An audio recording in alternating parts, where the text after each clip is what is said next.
Baik, Assalamualaikum warahmatullahi wabarakatuh. Saya Ahmad Basir Bani, 541 1035. Maaf off cam Kang, karena emang apa ya sedang terkendala sama sinyal. Tapi next, insya Allah selanjutnya tidak terkendala sinyal lagi ya.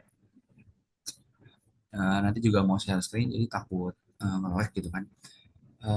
Oke. Oke, jadi sebelumnya di sini saya akan mengerjakan atau mendemonstrasikan bagaimana cara kita menganalisis menggunakan data panel dinamis ya teman-teman. Jadi yang perlu kita ketahui bahwa dynamic panel data itu adalah model econometric yang menggunakan data panel gabungan antara cross section dan time series. Ini yang paling basic ya, dan secara khusus sebenarnya jatuhnya tuh kayak masukkan nilai lag nilai lag dari variable dependent sebagai salah satu variable penjelasnya gitu. Jadi sebenarnya simpelnya kayak model ini tidak hanya apa ya, tidak hanya melihat hubungan antara variabel dalam satu periode, tetapi juga memperhitungkan pengaruh masa lalu terhadap kondisi ini gitu. Ini pas dijelas juga udah ini ya ditanya sama Kak Karlit, jadi saya tahu ya. Oke, jadi panel dinamis ini memiliki model umum ya teman-teman. Itu ada rumusnya juga, mungkin ada di apa namanya, eh, ada di PPT, cuma di sini saya nggak sebutin karena jujur saya nggak hafal rumusnya. Tapi it's okay. Yang penting saya tahu ada bentuk umum dan ada rumusnya sebenarnya. Lalu kalau ditanya mengapa kita harus gunain panel dinamis, karena tadi ya teman-teman, karena sebenarnya banyak fenomena ekonomi dan sosial yang sebenarnya di luar kuasa dari analisis lainnya ya, dan hanya bisa dilakukan di panel dinamis gitu. Contoh, ada masa lalu yang mempengaruhi masa kini. Ini jadi salah satu concern yang mungkin menjadi karakteristik dari panel dinamis sendiri. Contohnya kayak pertumbuhan ekonomi suatu daerah biasanya dipengaruhi oleh performa ekonominya di masa lalu, seperti itu. Atau mungkin kalau teman-teman biasa main stock gitu kan, atau mungkin pasar uang atau obligasi dan lain-lain, teman-teman juga bisa memproyeksikan nilai masa lalu yang mempengaruhi nilai masa kini dan juga masa depan. Kayak gitu. That's why biasanya yang menggunakan ini adalah peneliti ekonomi, konsultan atau fund manager, bank sentral, dan lain-lain gitu kan. Lalu gimana cara kita menggunakannya? Sebenarnya ini ya ini menarik ya teman-teman. Jadi panel dinamis ini nggak bisa kita lakukan dengan OLS biasa karena nanti hasilnya bakal bias dan inconsistent. Beda kalau misalkan sama panel statis. Panel statis bisa, sedangkan dinamis itu tidak bisa. Lalu solusinya bagaimana? Jadi ada dua sebenarnya. Ada tapi saya jelasin satu dulu ya teman-teman. Di sini kita bisa pakai GMM atau Generalized Method of Moment gitu kan. Adalah no bond dan juga ada blended bond gitu, ada difference GMM, ada sistem GMM gitu. Tapi pokoknya untuk yang lebih detailnya nanti kita akan langsung ke ini aja ya teman-teman, ke apa namanya, ke eh ke ininya apa namanya, demonstrasinya ya teman-teman.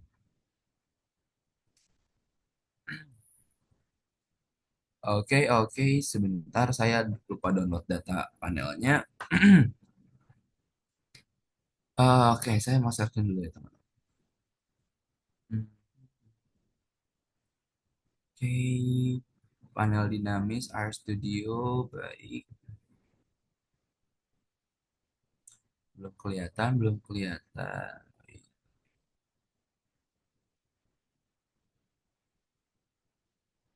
Oke, eh ini udah kelihatan ya teman-teman ya. Sekarang langsung aja kita ke import dataset from Excel, import dataset from Excel. Terus kita langsung download aja di sini data demo panel dinamis. Sorry, kok download sih, browse maksudnya. Terus kita ganti aja apa ya namanya ya, biar simple. Namanya biar simple kita ganti jadi nama, jadi data aja kali ya guys ya. Biar simple kita ganti jadi data aja itu. Wait, data beres. Kita enter dulu nih, nanti di sini kalau nggak boleh.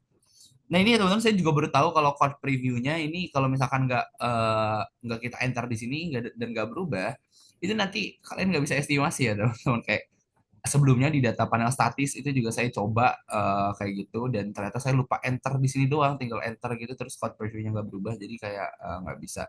Tapi oke lah, oke, lanjut aja.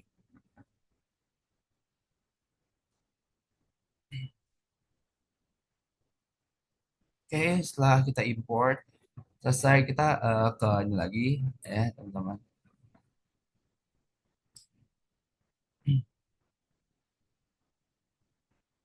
Lanjut, ini ya kita download dulu nih package-nya teman-teman. Package-nya. Karena kalau enggak nanti kita nggak bisa estimasi ya teman-teman ya. Selanjutnya kita apa nih ya? Oh, akan mengestimasikan GMM-nya ya teman yang first different. Ini rumusnya tinggal kita run aja. Oke, oke. Di sini sudah muncul hasilnya ya teman-teman ya. Kita bisa lihat juga di bagian coefficient-nya di sini ya teman-teman bahwa di sini tuh nilainya minus 0,20397 ya. Di sini bisa kita lihat bahwa di mana eh ini kan ada tiga uji ada ya konsistensi, ketidakbiasaan dan lain-lainnya. Ini hasil tesnya itu menunjukkan bahwa ya nilainya di sini adalah 12 dan lebih besar dari 0,05 di sini teman-teman. Dan ini juga kita bisa lihat bahwa di sini lebih besar dari 0,5. Dan untuk konsistensi kita juga bisa lihat di autokorelasi ya teman-teman. Di sini kurang dari 0,5 berarti menandakan bahwa ini tidak konsisten seperti itu teman-teman. Selanjutnya kita akan coba ke sistem GMM ya teman-teman. Langsung kita sorry salah ini ya.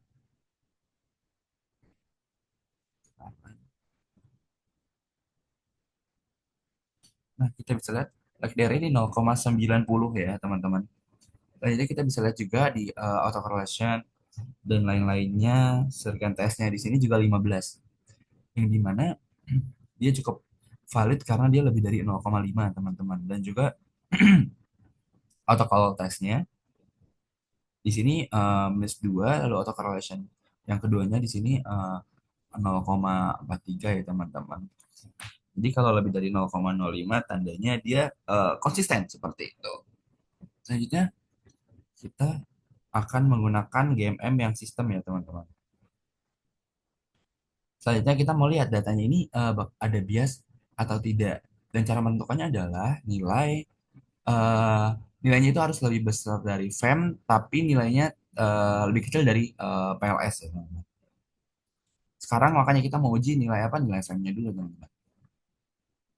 Oke, setelah di run kita bisa lihat di sini lag DR-nya itu eh, 0,6 0,61. Nah, terus kita akan bandinginnya teman-teman sama GMM ya. Tadi, kalau misalkan dia ini dikatakan eh, tidak bias, kalau misalkan dia nilainya kurang dari GMM-nya ya teman-teman. Nah, karena tadi di GMM 0,90, saya masih ingat ya tadi 0,90. Nah, yang di sini, maka ini bisa dikatakan tidak bias ya teman-teman. Seperti itu. Nah, sekarang ini PLS-nya ya teman-teman. PLS-nya. Nah,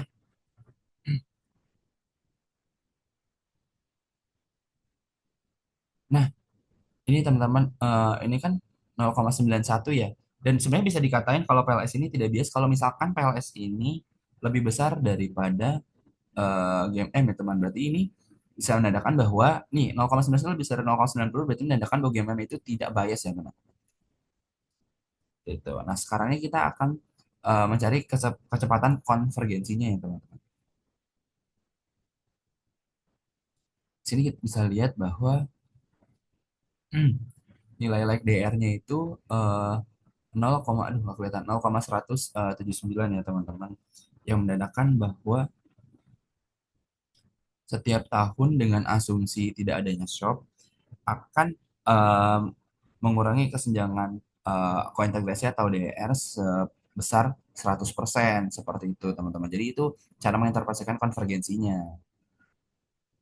Setelah kita melihat konvergensi, kita akan melihat atau menghitung koefisien jangka panjangnya ya teman-teman. Di sini udah ada rumusnya juga. Variabel independennya sih ada PR, ROE, dan LDR. Oke, langsung putaran aja. Nah, di sini juga bisa kita lihat nih proyeksi jangka panjangnya di sini ya teman-teman. Kita untuk PDR di sini berarti di eh, eh, nah ini log DR di satu titik sorry 1,30 di sini untuk live PR-nya.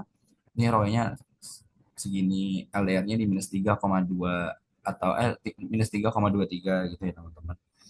Berarti eh, PR-nya itu panjangnya adalah 0,04, ROE-nya seperti segini, -1,32, LDR-nya -0,28, seperti itu. Nah, mungkin panel demand sebenarnya cukup simpel seperti itu ya teman-teman. Tidak begitu complicated, kecuali kalau datanya lebih susah ya teman-teman. Baik, mungkin cukup sekian dari saya stop share. Sebelum terima kasih. Wassalamualaikum warahmatullahi wabarakatuh.